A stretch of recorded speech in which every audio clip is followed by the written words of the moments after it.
আল্লাহ তার দয়াকে 100 ভাগ করেছেন, তার মধ্যে 99 ভাগ তিনি নিজের কাছে রেখে দিয়েছেন আর পৃথিবীতে 1 ভাগ নাজিল করেছেন। এই 1 ভাগের কারণে তার সৃষ্টিগুলো একে অন্যের উপর দয়া করে। অবশ্যই ভালো কাজসমূহ মুছে ফেলে দিবে তোমার মন্দ কাজসমূহকে। সূরা হুদ আয়াত নং 114। তোমরা জেনে রাখো আল্লাহর জিকির দ্বারাই অন্তরসমূহ শান্তি পায়। সূরা রাত 28। আল্লাহ বলেন, যদি তোমরা কৃতজ্ঞতা স্বীকার করো তবে তোমাদেরকে আরো দেব, এবং যদি অকৃতজ্ঞ হও তবে নিশ্চয় আমার শাস্তি হবে কঠোর। সূরা ইব্রাহিম আয়াত নং 7।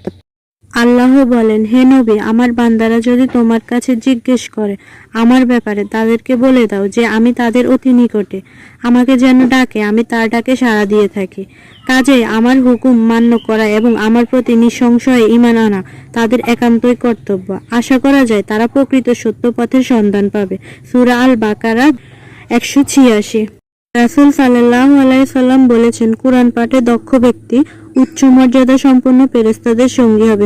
রাসূল সাল্লাল্লাহু আলাইহি সাল্লাম বলেছেন, তোমরা যখন নামাজ শেষ করো তখন দাঁড়িয়ে, বসে ও শয়িত অবস্থায় আল্লাহ তাআলার জিকির আদায় করো। আল্লাহ বলেন, তোমরা আমাকে ডাকো, আমি তোমাদের ডাকে সাড়া দেব।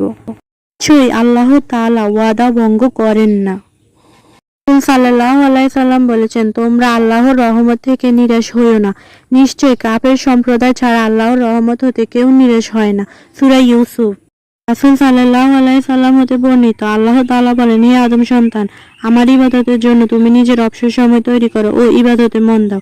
আল্লাহ তোমার অন্তরকে প্রাচুর্য দিয়ে ভরিয়ে দেবে এবং তোমার দারিদ্রতা ঘুচিয়ে দেবে। যদি তা না করো তাহলে তোমার হাতকে কর্মব্যস্ততায় ভরে দেবে এবং তোমার অভাব কখনোই দূর করবেন না।